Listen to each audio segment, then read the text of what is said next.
Guna mencegah penyakit PMK dan LSD pada hewan kurban, Distan Banten melakukan pengecekan ke lapak-lapak yang ada di Kota Serang. Adapun hewan yang dilakukan pengecekan tersebut meliputi hewan sapi dan juga domba. Dalam kunjungannya, Kepala Distan Banten Agus M. Tauhid mengatakan, pengecekan yang dilakukan pihaknya membuktikan bahwa lapak yang ada di Kota Serang aman dari sisi higienisasi dan administrasi, serta terbebas dari penyakit berbahaya seperti zoonosis, baik itu antraks, PMK maupun LSD, sehingga menurutnya sangat layak untuk dijadikan hewan kurban. Agus menambahkan aktivitas lalu lintas hewan yang berasal dari luar Banten juga diperketat dengan pengawalan berlapis dan berjenjang. Selain itu pihaknya juga didukung oleh hampir 600 tenaga dokter hewan dan para medik untuk memastikan hewan yang ada di Banten aman untuk dijadikan kurban. Hari ini kami membuktikan bahwa lapak yang berada di Kota Serang kami pastikan bisa memenuhi syarat dari sisi higienisasi dan juga dari sisi aspek administrasi.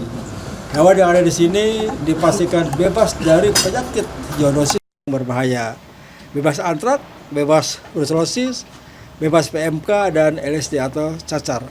Nah, inilah kita menandakan bahwa kepastian publik untuk membeli hewan kurban di sini salah satunya dipastikan sangat-sangat layak sekali untuk menjadi hewan kurban. Dipastikan kami udah kita nggak ditemukan, kita hasil kami berkoordinasi, kita ketat sekali di tingkat lapangan bahwa pengiriman dari asal kami perketat masuk ke Banten dan kami terima kasih sistem pengawalan secara berlapis berjenjang bisa dilaksanakan. Sama kita punya SOP yang sama. Kita per tanggal 1 Mei sampai tanggal 4 Juni kami lakukan.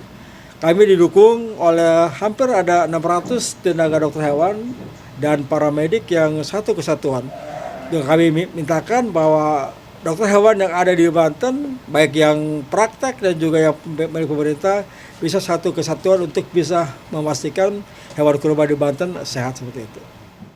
Sementara itu dikatakan pemilik lapak hewan kurban sapi dan domba, Ramadan, permintaan hewan kurban khususnya sapi di tempatnya saat ini telah mencapai 100 ekor dan kemungkinan akan bertambah hingga menjelang Idul Adha nanti. Sementara itu untuk domba, ia mengaku saat ini telah mencapai 150 ekor. Ia optimis permintaan tersebut akan terus bertambah dan diprediksi bisa mencapai 200 hingga 250 ekor. Ramadan juga mengaku lapak hewannya setiap tahun rutin dikunjungi oleh Distan, baik provinsi maupun kota. Ia berharap sinergitas antara pemerintah dengan peternak lebih berkembang untuk kedepannya dan Banten mempunyai lumbung ternaknya sendiri. Alhamdulillah untuk per hari ini kami sudah di hampir 100 ekor terjual dan insya Allah masih mendatangkan lagi karena masih ada ren waktu 10 hari ke depan. Kalau kemungkinan permintaannya masih tinggi kami terus mendatangkan. Untuk domba-domba pasti lebih ke Jawa Barat ya. Untuk hari ini di kandang saya pribadi baru 150. Biasanya kalau permintaan meningkat lagi bisa tembus di 200 sampai 250 ekor. Setiap tahun kami didatangi oleh dinas provinsi, juga kota untuk pemeriksaan kesehatan domba-domba dan juga sapi di kandang kami. Alhamdulillah setiap tahun kami dikunjungi oleh teman-teman dinas. Khususnya juga terima kasih banyak kepada Pak Kadis, Pak Abid, juga tim kesehatan semuanya sudah berkunjung ke kandang. Semoga Banten ke depan sinergitasnya pemerintah dengan petaninya lebih berkembang lagi agar supaya nanti harapan saya sih Banten juga bisa menciptakan lumbung ternaknya sendiri gitu. Diketahui pada tahun ini pemeriksaan yang dilakukan di Distan Banten tersebar di 7 hingga 8 titik di 5 kabupaten kota dengan mengerahkan 150 tim yang dimulai dari tanggal 1 Mei hingga 4 Juni 2025 mendatang.